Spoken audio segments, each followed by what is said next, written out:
guys, it's simplyrona here. So today I will unbox with you. So I ordered a shoes from Shein and I am very excited to open this. And this is the box looks like. It's a kind of marble print. So this is a boots, guys, a knee-high boots. And I hope that it will fit on me. So I am very excited.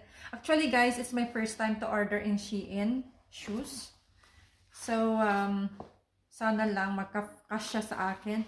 So, this is how it looks like, guys. Oh! Look at that!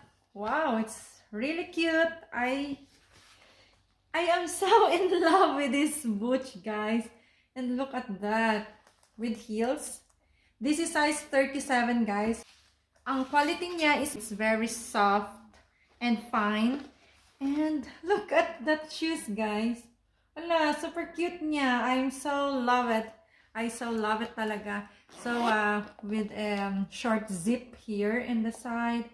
And this is looks under the shoes. Wala, ang ganda. Ang ganda ng kulay niya. Tara, try natin.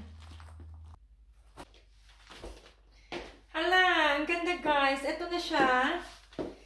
And, look at that. So, yes, guys. I talked about the size earlier. So, yeah, kasyang-kasya siya. And, okay din yung size niya.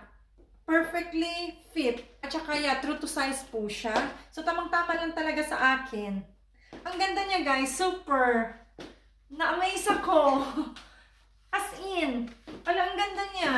Bongga talaga siya. Diba?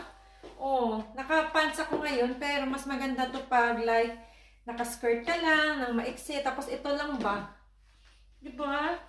Maganda siya sa spring season. And, yeah, hala, comfortable siya isuot, guys. And it's very lightweight. Maganda siya, guys. As in, super happy ako. Oh, ayun, oh. Diba, parang skin tone lang.